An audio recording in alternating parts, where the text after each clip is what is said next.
चलिए प्रारंभ करते हैं शिव गीता का 7वां अध्याय। शिव गीता अथ सप्तम अध्यायः।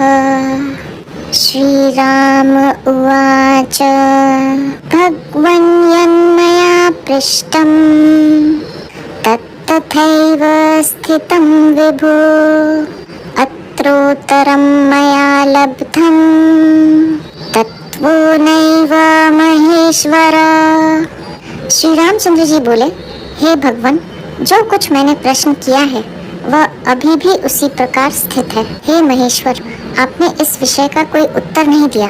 भगवान शिव का अपनी विभूतियों का वर्णन करने के बाद श्री रामचंद्र जी पूछते हैं कि मेरा तो प्रश्न था, आप शरीरधारी होकर सृष्टि की रचना कैसे करते हैं?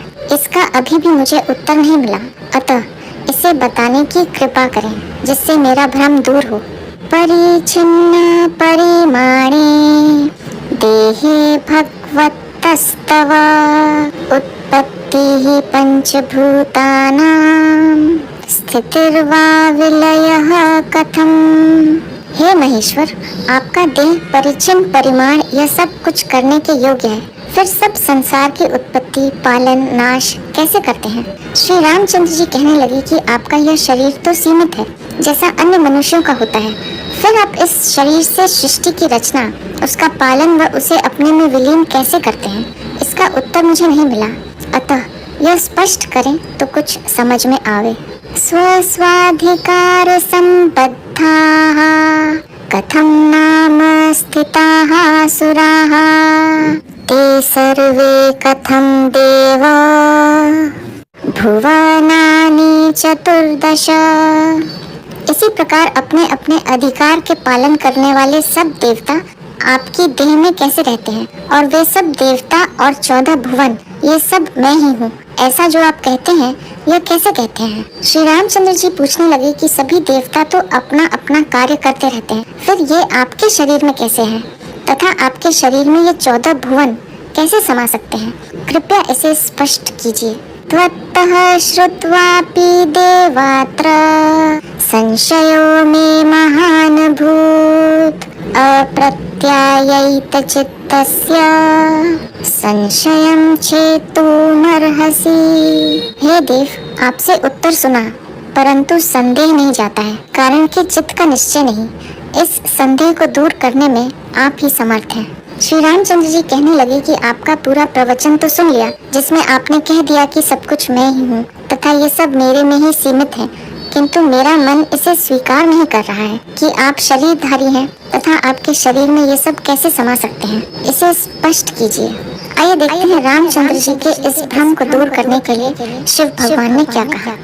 श्री भगवान उवाच वट बीजेति सूक्ष्मेऽपि महावट तरुर्यथा सर्वदास्ते अन्यथा वृक्षः कुत आयाति तद्वद।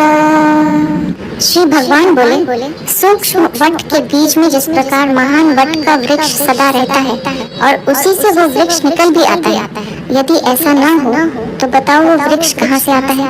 इसी प्रकार मेरे सूक्ष्म शरीर से सब भूतों का जन्म पालन और नाश होता है। श्री रामचंद्र जी की शंका का उत्तर देते हुए भगवान शिव कहते हैं कि जिस प्रकार छोटे से वट वृक्ष के बीच में वो विशाल वट वृक्ष समाहित रहता है जो विकसित होकर विशाल वृक्ष का रूप ले लेता है, इसी प्रकार इस संपूर्ण जड़ चेतन में सृष्टि का रूप लेता है। इस सृष्टि में दिखाई देने वाले रूप उस एक ही ईश्वर की चेतना से प्रकट होते हैं जो सूक्ष्म रूप में उसमें विद्यमान रहते हैं। यदि ऐसा न हो तो तुम्हें बताओ कि ये सब कहाँ से आए हैं? तद्वोन्वमतनौ राम भूतानामागतिर्लयः महासैन्धेव पिंलोपी जले क्षिप्तो विलीयते। जिस प्रकार बड़ा सैंडे का पिंड जल में डालने पर वह उसमें विलीन हो जाता है और फिर दिखाई नहीं देता, तथा उस जल को अग्नि में औटाने से वह पूर्वतः प्राप्त हो जाता है। शिव जी कहते हैं कि जिस प्रकार वट बीज से पूरे वृक्ष की रचना होती है, उसी प्रकार इस सृष्टि की उत्पत्ति ईश्वर से होती है। साथ ही प्रलय के समय यह सृष्टि पुनः उस ईश्वर में विलीन हो जाती है तथा पुनः उसमें से नई सृष्टि की रचना होती है। जिस प्रकार नमक का पिंड जल में डालने से उसमें विलीन हो जाता है, वह फिर दिखाई नहीं देता, तथा जल को उबालने पर वह पुनः प्रकट हो जाता है, इसी प्रकार ईश्वर से ही सृष्टि की रचना होती है, वह पुनः उसमें विलीन हो जाती है। यह क्रम बार बार चलता रहता है।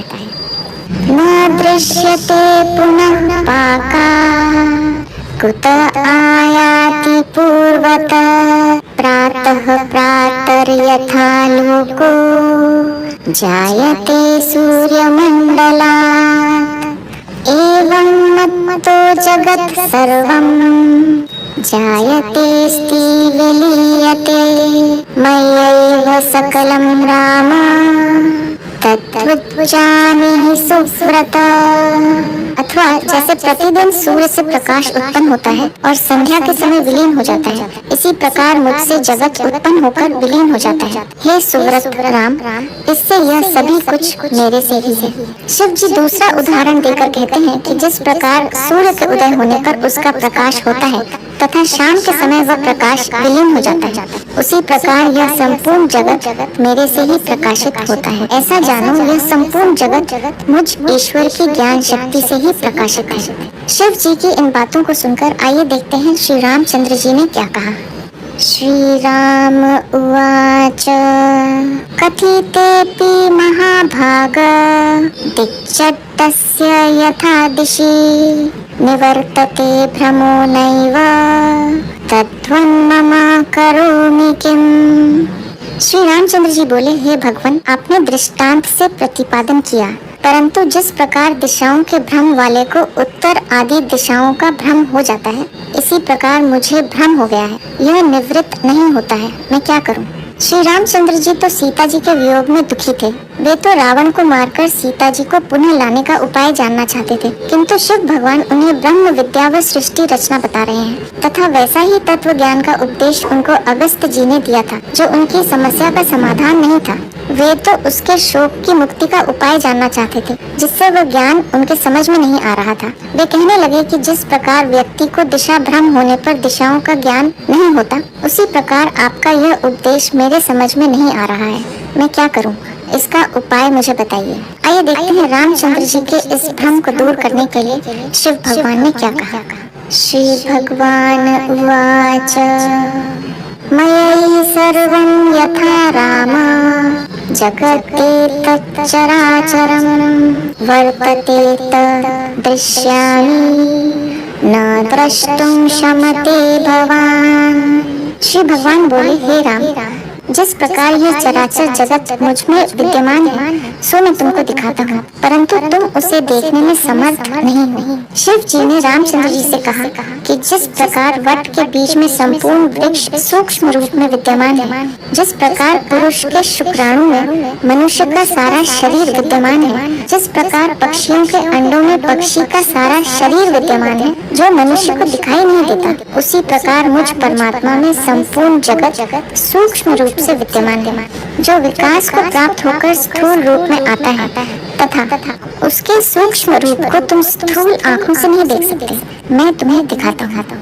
दिव्यं चक्षुः प्रदास्यामि तुभ्यं दशरथ आत्मज तेन पश्य भयं त्यक्त्वा मत्तेजो मंडलम ध्रुवम्। इस कारण उसको देखने के लिए मैं तुम्हें दिव्य नेत्र देता हूँ, उन नेत्रों से भय त्याग कर तुम मेरा दिव्य रूप देखो। शिव भगवान कहने लगे कि सूक्ष्म को देखने के लिए सूक्ष्म दृष्टि की आवश्यकता होती है। स्थूल बुद्धि से व स्थूल इंद्रियों से स्थूल को ही जाना व देखा जा सकता है। वह ईश्वर तत्व सूक्ष्म से भी सूक्ष्म है, उसको देखने के लिए सूक्ष्म इंद्रियां चाहिए। जिसे ऐसी दिव्य दृष्टि प्राप्त है, वही उसे जान व देख सकता है। शिव जी श्री रामचंद्र जी को कहने लगे कि तुम भय को त्याग कर मुझ ईश्वर के वास्तविक स्वरूप को देखो। न चर्म चक्षुषा द्रष्टुम शक्यते मामकं महा नरेण वासुरेणापि तन्मम अनुग्रहं विना। मेरे अनुग्रह के बिना मनुष्य व देवता भी इस मेरे तेज स्वरूप को इस चर्म चक्षुओं से नहीं देख सकते। ईश्वर का यह तेज इतना अधिक है कि जिसे इन चर्म चक्षुओं से मनुष्य तो क्या देवता भी नहीं देख सकते। मनुष्य इस भौतिक सूर्य का तेज भी नहीं देख सकता, फिर ईश्वर का तेज तो इससे भी कई गुना अधिक है, उसे मनुष्य कैसे देख सकता है। आइए देखते हैं सूत जी आगे क्या कहते हैं। इत्युक्त्वा प्रददौ तस्मै दिव्यं चक्षुर्महेश्वरः अथा दर्शयदे तस्मै वक्त्रं पातालसन्निभम्। सूत जी बोले, ऐसा कहकर शिव जी ने रामचंद्र जी को दिव्य नेत्र दिए और पाताल के समान बड़ा विस्तृत मुख रामचंद्र जी को दिखाया। सूत जी शौनक आदि मुनियों से कहने लगे, ऐसा कहकर जिस प्रकार भगवान कृष्ण ने अर्जुन को दिव्य दृष्टि देकर उसे अपना विराट स्वरूप दिखाया था, उसी प्रकार शिव जी ने भी श्री रामचंद्र जी को अपना विराट स्वरूप दिखाया। उनका मुख पाताल के समान इतना गहन था कि उसमें समस्त ब्रह्मांड समा सकता है।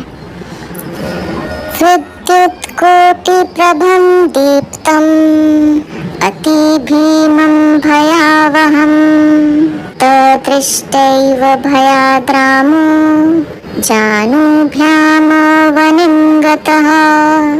करोड़ों बिजलियों के समान प्रकाशमान अतिशय भयदायक और भयंकर उस रूप को देखते ही रामचंद्र जी जंघाओं के बल से पृथ्वी पर बैठ गए। सूत जी कहने लगे कि ईश्वर का वह रूप इतना तेजोमय था कि जैसे करोड़ों बिजलियां एक साथ चमक उठी हों। साथ ही वह रूप इतना भयानक था कि रामचंद्र जी ने उसे प्रथम बार ही देखा था, जिससे वे उससे भयभीत होकर पृथ्वी पर बैठ गए। प्रणम्य दंडवत भूमौ तुष्टाव च पुनः पुनः अथोत्थाय महावीरो यावदेव प्रपश्यति। प्रणाम और दंडवत करके शिव जी को बार बार प्रसन्न करने लगे। फिर महाबली रामचंद्र जी उठकर जब तक देखते हैं। रामचंद्र जी ने शिव भगवान के ईश्वर स्वरूप को देखा, जिससे वे उनको दंडवत प्रणाम करके इधर उधर देखने लगे। वक्त्रं पुरभिदस्तत्र अंतर्ब्रह्माण्ड कोटयः चटका इव लक्ष्यन्ते ज्वालामाला समाकुलाः। तब त्रिपुरधारी शिव जी के मुख में करोड़ों ब्रह्मांड प्रलय काल की अग्नि में व्याप्त होकर चटका पक्षी के पंखों के समान दिखे। श्री रामचंद्र जी ने देखा कि शिव भगवान का मुख ऐसा था जैसे करोड़ों ब्रह्मांड जैसे प्रलय काल की अग्नि में स्वाहा हो रहे हों। मेरु मंदर विंध्याद्या गिरयः सप्त सागराः दृश्यन्ते चंद्र सूर्याद्याः पंचभूतानि ते सुराः। सुमेरु, मंदराचल, विंध्याचल आदि पर्वत, 7 समुद्र, चंद्र, सूर्य आदि पंचभूत और शिव जी के साथ आए सब देवताओं को श्री रामचंद्र जी ने देखा। जब श्री रामचंद्र जी ने शिव जी के मुख में देखा तो उन्हें ये सब दिखाई दिया। आरण्यानि महानागा भुवनानि चतुर्दश प्रति ब्रह्मांडमेवं तद दृष्ट्वा दशरथ आत्मजः। रामचंद्र जी ने इस प्रकार वन, बड़े बड़े सर्प, 14 भुवन तथा प्रत्येक ब्रह्मांड को देखा। इस प्रकार श्री रामचंद्र जी ने शिव जी के मुख में सभी ब्रह्मांड तथा उनमें रहने वाले जीवों को देखा। सुरासुराणां संग्रामा तत्र पूर्वापरानपि विष्णु 10 अवतारांश्च तत्कर्माण्यपि द्विजाः। उन्हीं में पूर्व काल में हुआ देवता और असुरों का संग्राम भी देखा। विष्णु भगवान के 10 अवतार और उनके कार्यों को भी देखा। श्री रामचंद्र जी ने उसमें पूर्व काल में जो देव असुर संग्राम हुआ था वह भी प्रत्यक्ष देखा। उसमें उनको भगवान विष्णु के जो 10 अवतार हुए हैं उनको तथा उन्होंने क्या क्या कार्य किए उन सबको भी देखा। परभवामश्च देवानां पुरदाहं महेशितुः उत्पद्यमानानु उत्पन्ना सर्वानपि विनश्यते युद्ध में देवताओं की पराजय, शिव जी का त्रिपुरासुर को मारना, इसी प्रकार उत्पन्न हुए संपूर्ण जीवों का लय तथा अनुत्पन्न जीवों को लय होता देखा। रामचंद्र जी ने उस देवासुर संग्राम में देवताओं को पराजित होते देखा तथा शिव जी ने त्रिपुरासुर का वध किया था वह भी देखा। साथ ही यह भी देखा कि सभी जीव उत्पन्न होकर पुनः उनमें लीन हो रहे हैं। भाव यह है कि इस संपूर्ण सृष्टि जो ईश्वर में ही सूक्ष्म रूप से विद्यमान है, इसे स्वयं अपनी आँखों से देखा। दृष्ट्वा रामो भयाविष्टः प्रणनाम पुनः पुनः उत्पन्न तत्त्वज्ञानोऽपि बभूव रघुनंदनः। रामचंद्र जी भयभीत होकर बारंबार प्रणाम करने लगे। यद्यपि रामचंद्र जी को तत्व ज्ञान भी हो गया था, तथापि वे भयभीत हो गए। तत्व ज्ञानी पुरुष ईश्वर एवं सृष्टि रचना की प्रक्रिया को तो जान लेता है। वह ईश्वर, ब्रह्मा, प्रकृति, पुरुष, जीव, आत्मा, जीवात्मा, शरीर, परलोक, जन्म, पुनर्जन्म आदि रहस्यों को तो जान लेता है तथा ये किस प्रकार कार्य कर रहे हैं इनको भी जान लेता है, किंतु वह परोक्ष ज्ञान मात्र ही है। प्रत्यक्ष रूप में वह इन सबको अपनी आंखों से नहीं देख सकता। यह तो वह ईश्वर जिसे दिखाना चाहता है उसी को दिखाता है। जैसे कृष्ण भगवान ने अर्जुन को दिखाया और शिव जी ने रामचंद्र जी को दिखाया। रामचंद्र जी को भी तत्व ज्ञान पूर्व में वशिष्ठ जी ने करवा दिया था, जिसका सार योग वशिष्ठ नामक ग्रंथ में मिलता है, किंतु शिव जी ने उसे प्रत्यक्ष दिखा दिया, जिसे देखकर रामचंद्र जी भी भयभीत हो गए। अथोपनिषदां सारे अर्थैस्तुष्टाव शंकरम। तब उपनिषदों का सार और अर्थ रूप वाणी से वे शिव जी की स्तुति करने लगे। ईश्वर का साक्षात स्वरूप अपनी आंखों से प्रत्यक्ष देखकर, जैसा उपनिषदों में कहा गया है, उनके अर्थ रूप वाणी से रामचंद्र जी शिव जी की स्तुति करने लगे। शिव भगवान को रामचंद्र जी ने ईश्वर स्वरूप ही स्वीकार कर लिया कि शिव जी ही वास्तव में परमेश्वर है। आइए देखते हैं रामचंद्र जी ने क्या कहा। श्री राम उवाच देवा प्रपन्नार्तिहारा प्रसीद प्रसीद विश्वेश्वर विश्ववन्द्य प्रसीद गंगाधर चंद्रमौले मां त्राहि संसार भयादनाथम। श्री रामचंद्र जी बोले, हे विश्वेश्वर, हे शरणागत, हे चंद्रशेखर, प्रसन्न हो और संसार के भय से मुझ अनाथ की रक्षा करो। श्री रामचंद्र जी शिव भगवान के ईश्वर स्वरूप को देखकर भयभीत हो गए तथा उन्होंने उनके वास्तविक ईश्वर स्वरूप को जानकर उनकी स्तुति करने लगे तथा अपनी रक्षा की बात कहने लगे कि आप मेरी रक्षा करें, मैं इस समय अनाथ असहाय हूँ।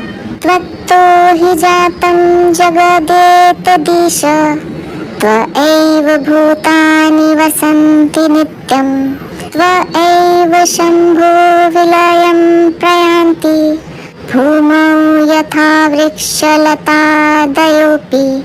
हे शंकर, यह भूमि और इस पर उत्पन्न होने वाले वृक्ष आदि सब आपसे ही उत्पन्न हुए हैं। ये सब नित्य आप में ही स्थित रहते हैं। हे शिव, अंत में ये सब आप में ही विलीन हो जाते हैं। श्री रामचंद्र जी ने शिव भगवान के ईश्वर स्वरूप को जान लिया कि वे ही अनादि तत्व हैं, जिनसे संपूर्ण जगत उत्पन्न हुआ है।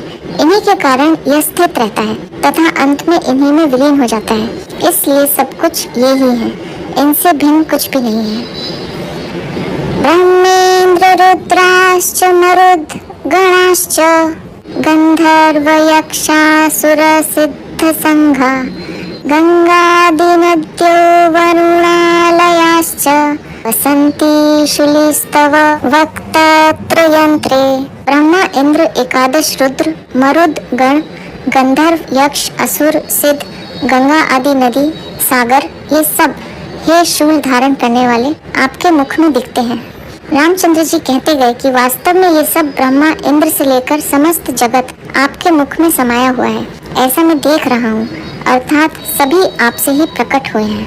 तन्मायया कल्पितमिन्दुमौले त्वएव दृश्यत्वमुपैति विश्वम् भ्रान्त्या जनः पश्यति सर्वमेतत् क्षुक्तौ यथारोप्यमहिं च रज्जौ। हे चंद्रमौली, तुम्हारी माया से कल्पित हुआ यह विश्व तुम्हारे ही स्वरूप में प्रतीत होता है।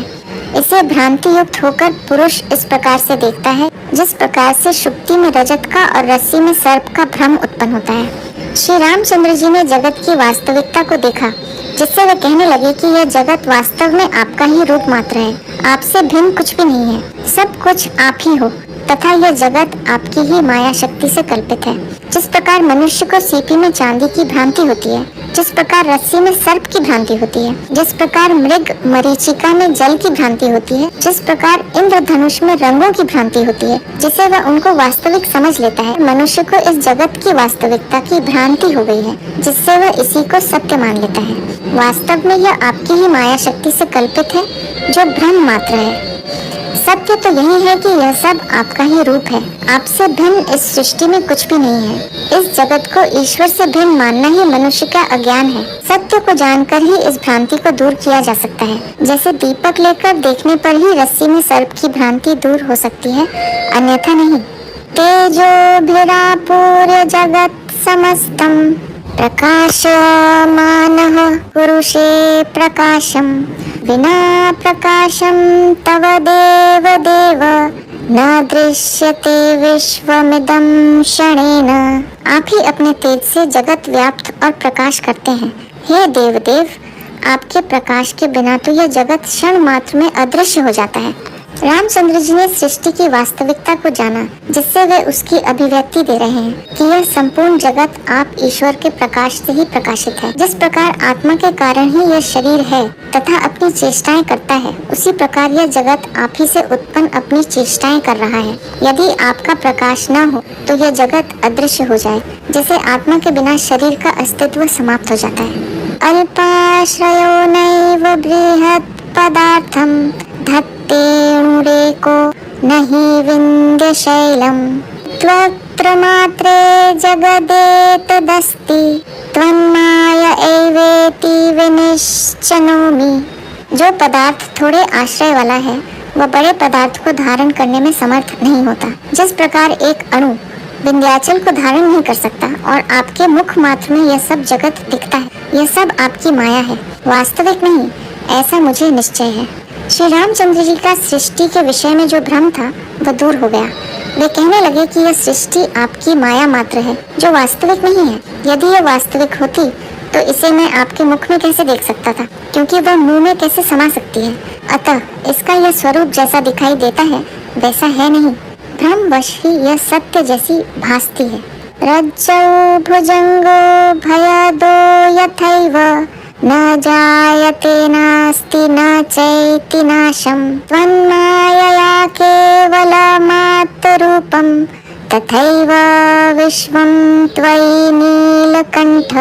जिस प्रकार से रज्जु में सर्प की भ्रांति भयदायक होती है, यद्यपि वहाँ वास्तव में सर्प उत्पन्न नहीं होता और भ्रम के नाश होने पर सर्प का नाश भी नहीं होता, परंतु यह भय देने वाला होता है। इसी प्रकार आपकी माया से जिसको अस्तित्व प्राप्त हुआ है, ऐसा यह जगत मिथ्या भ्रांति के कार्य को सत्य उत्पन्न करता है।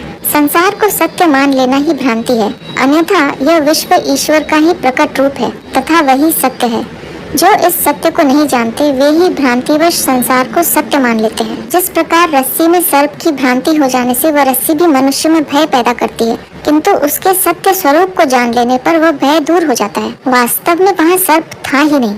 यदि वास्तव में वहाँ सर्प होता तो वह नष्ट नहीं होता, न भ्रम के कारण वहाँ सर्प उत्पन्न हो जाता। फिर भी अज्ञान के कारण वही रस्सी भय उत्पन्न करने वाली हो जाती है।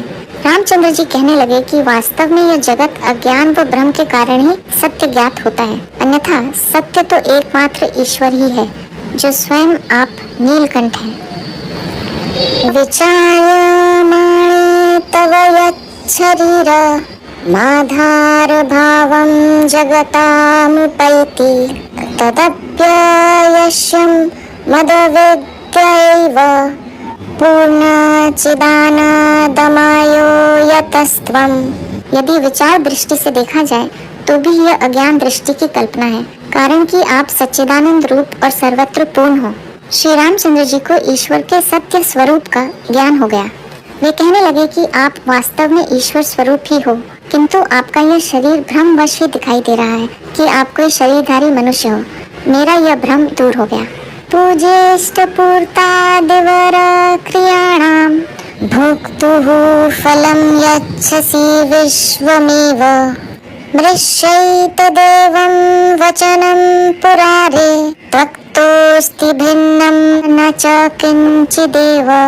ऐसा है तो कर्म कांड प्रतिपादक सर्वश्रुति व्यर्थ हुई, पर ऐसा नहीं। यज्ञ, इष्टापूर्ति, दान, अध्ययन आदि कर्मों का फल आप कर्ता को देते हैं। यह कर्म कांड पर विश्वास रखने का प्रमाण है। किंतु महापुण्यों के उदय से जब ब्रह्म का साक्षात्कार होता है और यह सब प्रपंच आपसे अभिन्न दिखने लगते हैं, तब आप क्या कर्मों का फल देते हैं? अर्थात नहीं देते। तब कर्म कांड प्रतिपादक कथा असिद्ध हो जाती है। रामचंद्र जी कहने लगे कि जब सर्वत्र एक आप ईश्वर ही हैं, तो फिर कर्म कांड, यज्ञ आदि का महत्व जो श्रुतियों में बताया गया है वह तो व्यर्थ हो गया कि उन कर्मों का फल आप देते हैं। किंतु जो ईश्वर के वास्तविक स्वरूप को जब तक जान लेता है, तब तक ही कर्म कांड का औचित्य है। जिनके पुण्यों का उदय हो गया है तथा जिसने ईश्वर को साक्षात कर लिया है और जान लिया है कि सभी कुछ ईश्वर ही है, उसके लिए फिर कर्म कांड का कोई औचित्य ही नहीं रहता, क्योंकि उसको सर्वश्रेष्ठ फल मिल गया है। अज्ञान मूढ़ा मुनयो वदन्ति पूजोपचारादि बहिः क्रियाभिः दोषं गिरीशो भजतीति मिथ्या कुतस्तव मूर्तस्य तु भोगलिप्सा।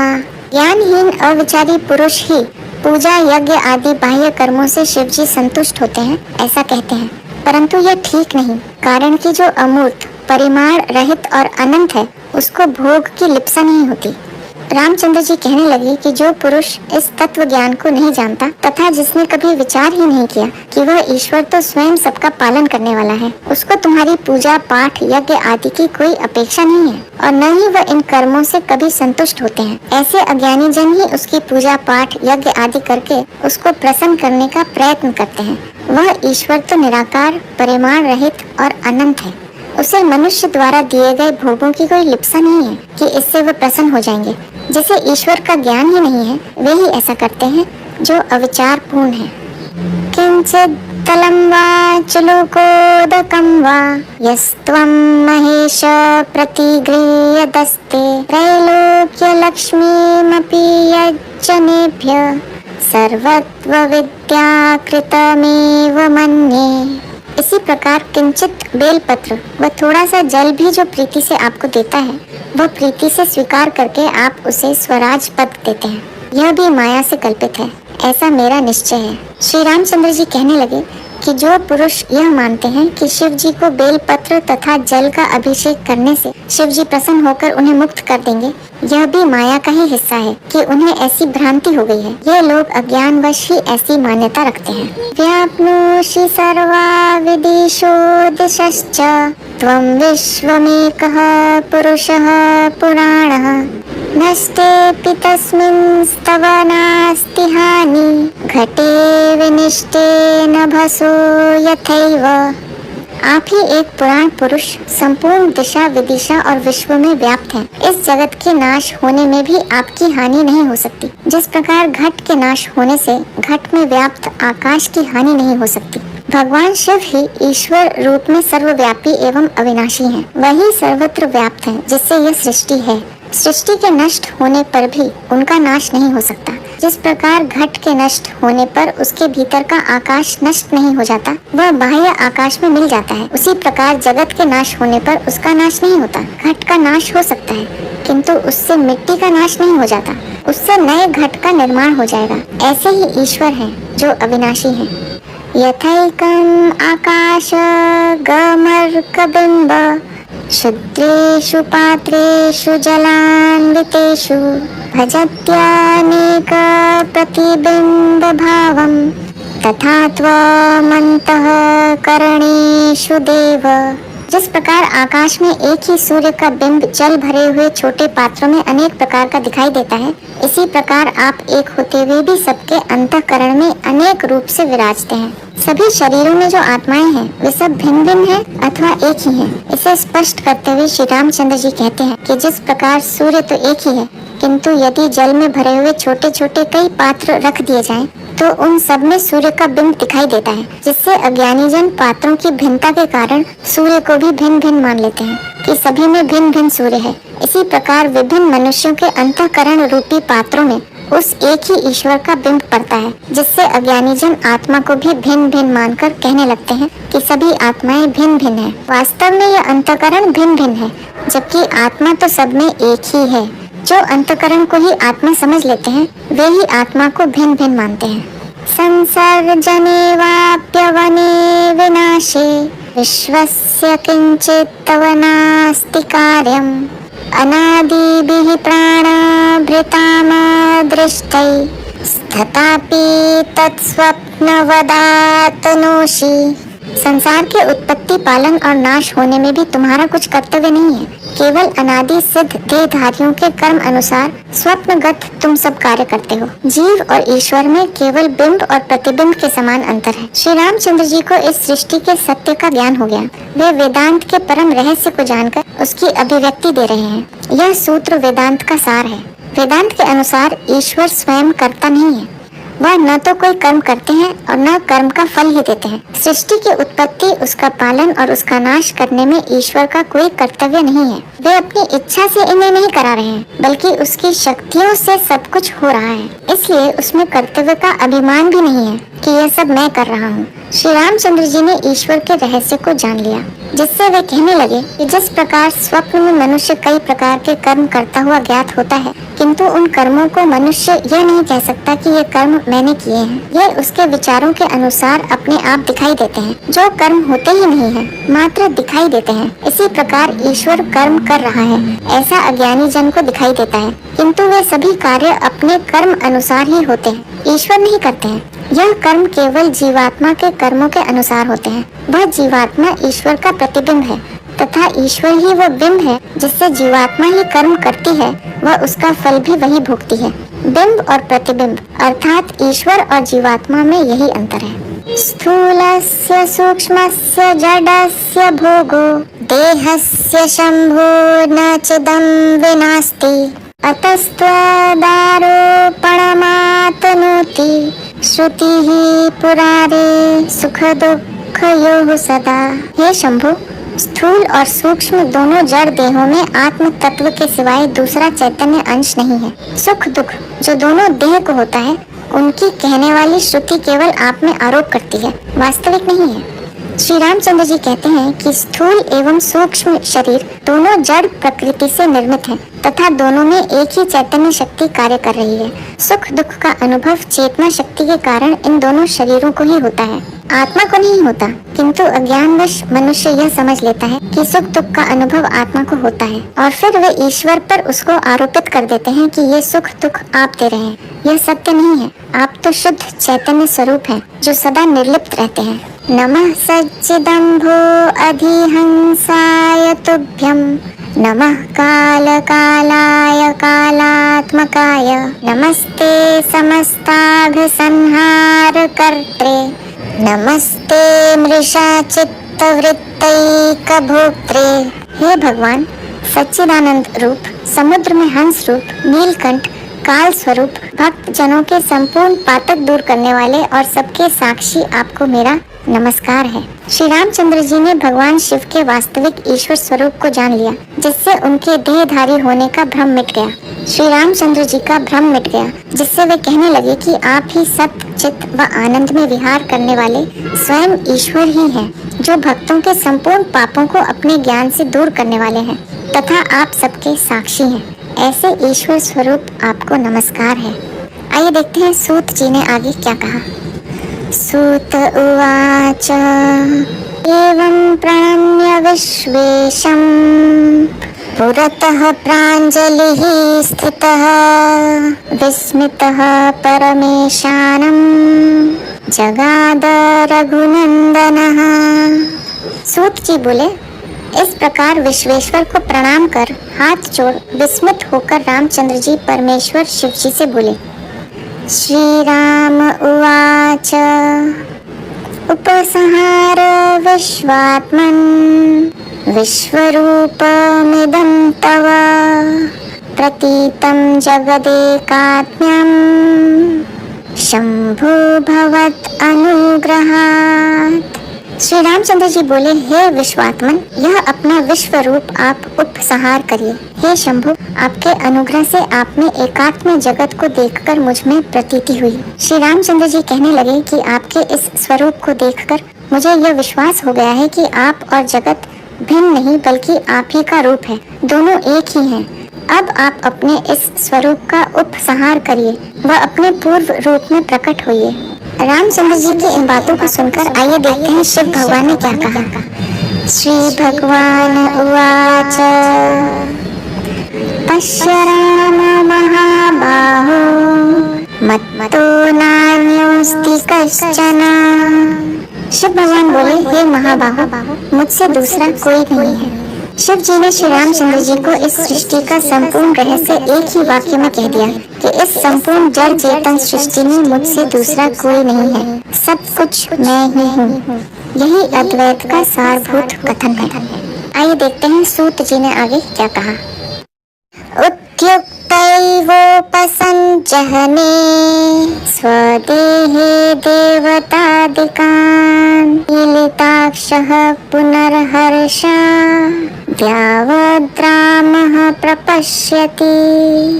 सूत जी बोले, ऐसा कहकर शिव भगवान ने अपने देह में से देवता आदि को गुप्त किया और आंख खोलकर फिर रामचंद्र जी प्रसन्न होकर देखते हैं। श्री रामचंद्र जी ने ईश्वर के इस स्वरूप को ध्यान में देखा, किंतु रामचंद्र जी के कहने पर शिव जी ने अपना वह स्वरूप छिपा लिया। सूत जी कहने लगे कि श्री रामचंद्र जी ने पुनः शिव जी को अपने ही शरीर रूप में देखा तो वे अति प्रसन्न हुए। तावदेव गिरेः शृंगे व्याघ्रचर्मोपरि स्थितं ददर्श पंचवदनं नीलकंठं त्रिलोचनम्। उसी समय पर्वत के श्रृंग पर व्याघ्र चर्म पर स्थित पंचमुख नीलकंठ त्रिलोचन शिव जी को देखा। श्री रामचंद्र जी का ध्यान भंग हुआ व उन्होंने जब आंखें खोली तो उन्होंने देखा कि शिव जी एक पर्वत की चोटी पर व्याघ्र चर्म बिछाए बैठे हैं। उनका रूप वही है कि वे नीलकंठ हैं, उनके तीनों नेत्र हैं तथा 5 मुख हैं। व्याघ्र चर्मांबरधरम् भूतिभूषित विग्रहम् फणिकंकणभूषाढ्यम् नागयज्ञोपवीतिनम् व्याघ्रचर्मोत्तरीयं च विद्युत्पिङ्गजटाधरम् एकाकिनं चन्द्रमौलिं वरेण्यामाभयप्रदं चतुर्भुजं खण्डपरशुं मृगहस्तं जगत्पतिम् अथाज्ञाय पुरतस्य प्रणम्योपविवेश स। जो व्याघ्र चर्म का वस्त्र ओढ़े, शरीर में विभूति लगाए, सर्प के कंकण पहने, नाग का यज्ञोपवीत धारे, व्याघ्र चर्म की ही उत्तरीय पहने, बिजली के समान पीली जटा धारे, एकले मस्तक पर चंद्रमा धारे, श्रेष्ठ भक्तों को अभय देने वाले, 4 भुजा शत्रुनाशक परशा धारण किए, मृग हाथ में लिए, सब जगत के पति शिव जी को देख उनकी आज्ञा में मन लगाए प्रणाम करके रामचंद्र जी स्थित हुए। जब रामचंद्र जी ने आंखें खोलकर देखा तो शिव जी अपने वास्तविक स्वरूप में दिखाई दिए। ऐसा रूप पुनः देखकर श्री रामचंद्र जी ने उनको प्रणाम किया तथा उनकी आज्ञा में स्थित हुए। अथाह रामं देवेषु यद्यद्द्रष्टुमभीच्छसि तत्सर्वं पृच्छ राम त्वं मत्तो नान्योस्ति ते गुरुः। तब शिव जी रामचंद्र जी से बोले, जो जो तुम्हारे पूछने की इच्छा है वह सब तुम पूछो। हे राम, मेरे सिवाय दूसरा कोई तुम्हारा गुरु नहीं है। उच्च ज्ञान तो किसी सद्गुरु से ही लेना चाहिए। सृष्टि का रहस्य कोई ज्ञानी गुरु ही बता सकता है। शिव जी श्री रामचंद्र जी से कहने लगे कि मैं ही इस सृष्टि का निर्माता, पालनकर्ता व संहारक हूँ, अतः मैं ही सब कुछ जानने वाला हूँ। मेरे सिवाय दूसरा कोई इसको नहीं जानता। मैं ही एकमात्र तुम्हारा गुरु हूँ। इसलिए हे राम, तुम्हें जो कुछ भी जानना हो तथा पूछना हो वह सब तुम मुझसे पूछो, मैं तुम्हारी अवश्य सहायता करूँगा। अथ शिव गीता 7वां अध्यायः समाप्तः। तो यह था शिव गीता का 7वां अध्याय।